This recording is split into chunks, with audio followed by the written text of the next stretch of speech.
All right, hey everybody, welcome Welcome. back. I'm Kiltush. You be quiet, Zastro. No, Zastro's here no, with I me, wanted to talk. Okay, go. and we're about to watch Exodus versus Bruderschaft der Pilger. And Nice pronunciation there. I did pretty good. I'm excited about this match. I just said battleships were not the way forward against the double Slipner Scimitar triple Merlin, and we are about to see if I'm wrong. We now have Vindicators instead of Macarials, with a bunch of support frigs against that exact setup. So this ought to be a pretty interesting one. I was looking into these two alliances, and I think both of them kind of hang around the curse area, so they probably run into each other a lot um, back on the main server. So I wonder if they knew each other. So we're rolling now, and a difference between this match and the last one, I guess, is that the Slipners were really not in a good spot here. They started out right at 0 on the beacon with the Vindicators. So Vindicators already have one of those Slipners tackled, and Vindicators are running smart bombs, so they won't have problems with ECM drones. And as you can see, the Slipner is struggling. He will be getting reps, although there's damps coming from the rest of the Exodus team. So it might actually be very difficult for that Scimitar to get reps onto that Slipner, and he's already dead. So Yeah, that did not take long at all. that There's is an awesome. amazing amount of DPS put up by those Vindicators once they get on top of you. Yeah, Vindicators are brutal. They have a web bonus, so there's nothing's going to get away from them at all once it's tackled, and that's kind of the key. I mean, I actually had a really interesting discussion with some pretty good tournament players who aren't playing in the tournament this year about positioning and how a lot of teams think with the rush setups, like with the Slipners, you want to start right at 0 just to get as close to the enemy team as you can. But there's times when you don't want that, like in this fight, and the Slipners are fast enough that maybe if they would have started further from the beacon, they could have entirely avoided getting tackled to begin with, and things might have gone different. But as it is, we're about to lose the second Slipner already. Yeah, when you're talking about trying to be right up on top of things, you do not want to be right up on top of a Vindicator. That's dominating these Sleptors right now.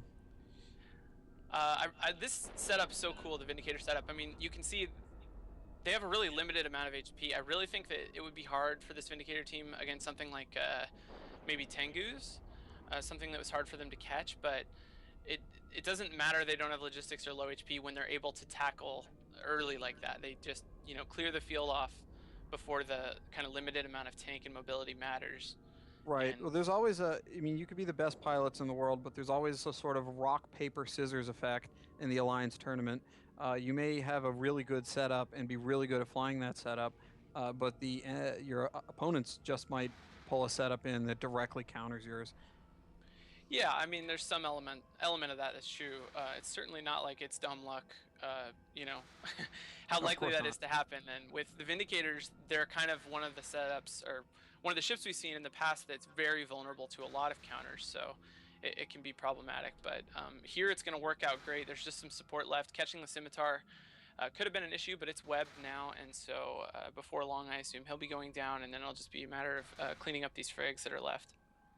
Yeah, I wonder if at this point they're just going to try to run and prevent Exodus from getting any more points. 7 minutes is a really long time to try to flee, though. I don't know if they can stay away for that long. No, there's no running possible here. The